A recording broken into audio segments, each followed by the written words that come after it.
Kali ini kami bertemu Ahmad Sanusi. Laki-laki yang akrab disapa Akeo ini sudah 7 tahun berpengalaman nganter jenazah ke tempat peristirahatan terakhir. Bukan cuma seputaran Jakarta, luar kota hingga provinsi pun ia tempuh. Dan bukan cuma jenazah normal aja, pernah ia diminta mengantar jenazah yang udah berupa tengkorak. Simak pengalaman perjalanan Pak Akeo yang udah warawiri membawa jenazah dengan ambulans. Permintaan biasanya bawa jenazah tuh ada bisa malam atau siang kayak gitu.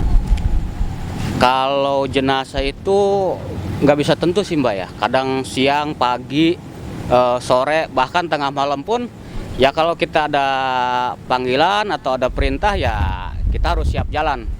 Makanya tadi sebelumnya saya sebut kerja supir ambulan itu 24 jam. Di saat kita lagi free, mau siang ataupun malam ya kita bisa istirahat. Tapi kalau di saat ada perintah buat membawa jenazah tujuan kemana ya jam berapapun kita harus siap. Tapi ada ditugasin shift-shiftnya gitu kan nggak sih? Atau gimana? Kalau tugas shift-shiftan nggak ada ya, tergantung ada apa enggaknya jenazah. Jadi kadang kebetulan di sini kita ada 5 supir, kadang ya kita nggak nganggur gitu. Jadi Full terus. full. Kalau misalkan kalau bawa jenazah biasanya supir tahu nggak sih ini tuh jenazah meninggalnya kenapa gitu? Tahu nggak? Kita nggak tahu itu penyebabnya apa. Ya mungkin pokoknya kita nggak tahu penyebab almarhum itu meninggal kenapa. Yang penting dari rumah sakit udah ada surat, udah ada yang bertanggung jawab, baru kita berani bawa. Gitu. Intinya cuma terima surat terus langsung dibawa ya? Pokoknya kalau udah ada perintah dari pihak kantor, jenazah udah beres, pokoknya kita nggak tahu penyakit dia apa. Pokoknya kalau emang udah ada surat, ya kita bawa gitu. Tapi kalau misalkan ada informasi bisa selain penyebab sakit tuh ada informasi lain terkait jenazah tuh apa biasanya? Kalau untuk di namanya rumah sakit umum, kadang kita ada namanya kita ambil TKP, jenazah TKP. Jenazah TKP itu jenazah yang meninggal udah 3 atau 4 hari baru ketahuan, ataupun jenazah-jenazah yang laka. Nah itu namanya jenazah TKP. Jadi ada perintah dari pihak kepolisian ke pihak kamar jenazah.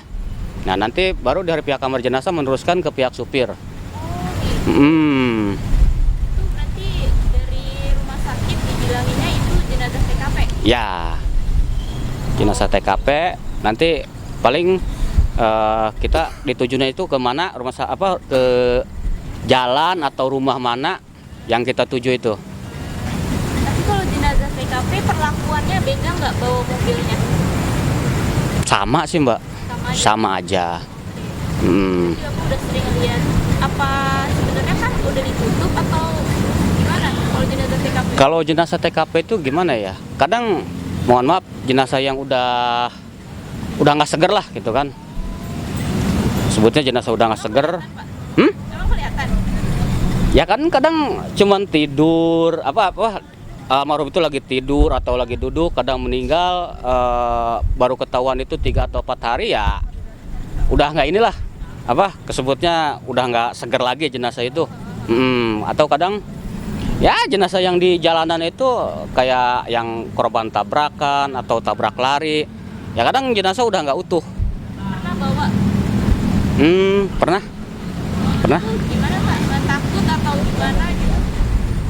Ya namanya gimana ya, takut ataupun enggak ya, namanya kita kerjaan harus udah siap. Udah siap untuk bawa itu jenazah. Berarti udah biasa lihat jenazah TKP? Udah biasa. Oke. Mau itu yang masih seger atau yang udah nggak seger, kita udah siap. Tapi yang jenazah TKP itu dipakai formalin segala macam juga nggak sih? Kalau itu kita nggak tahu ya, karena kita itu cuma tugas bawa ke kamar jenazah. Dari kamar jenazah itu ya selanjutnya kita nggak tahu prosesnya di dalam itu seperti apa.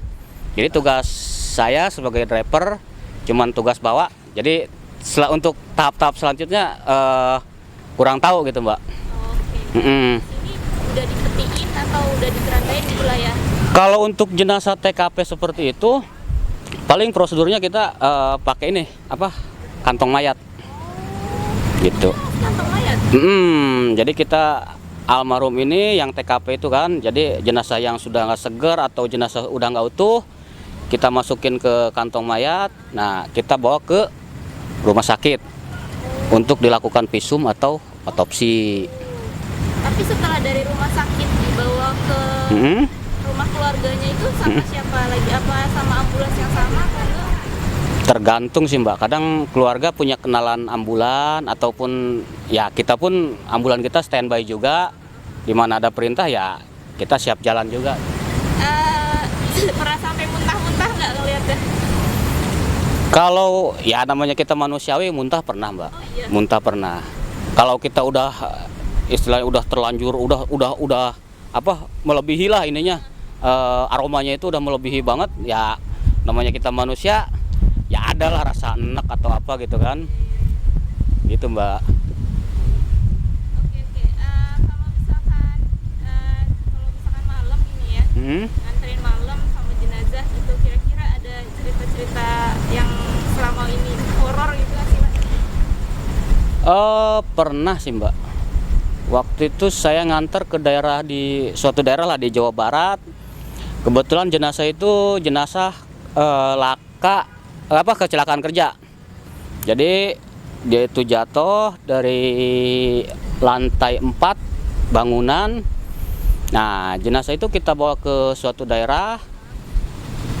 Terus jenazah awal kita masukin ke peti.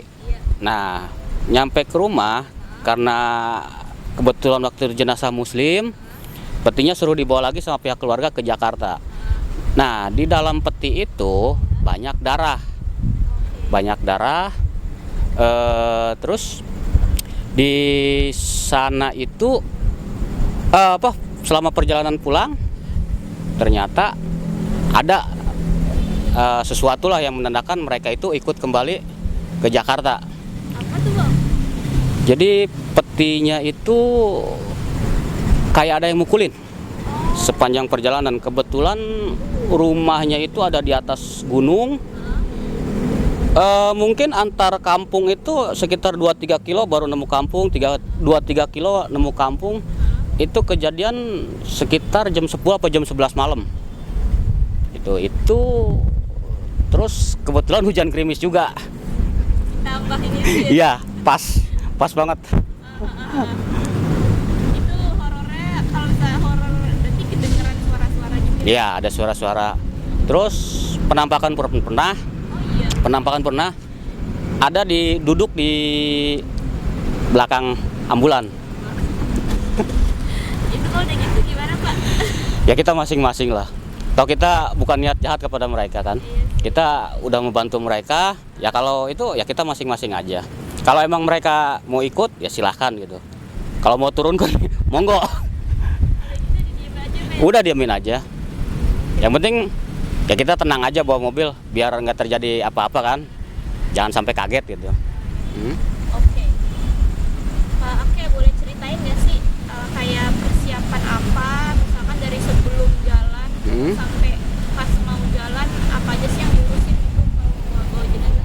Kalau untuk persiapan ya pasti surat-surat untuk jenazah itu sendiri kan, ya kalau boleh disebut itu surat model A.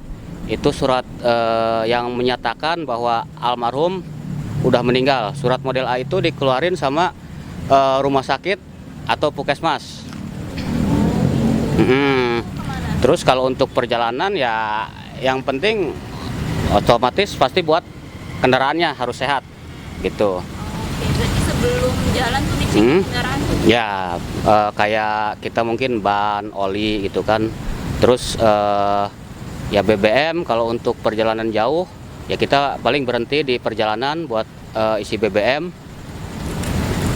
Oke, kalau misalkan dokumen apa aja sih yang sebenarnya lebih jelasnya gitu, dokumen apa aja yang dibawa ketika harus ngurusin jenazah dan ngulangin jenazah gitu?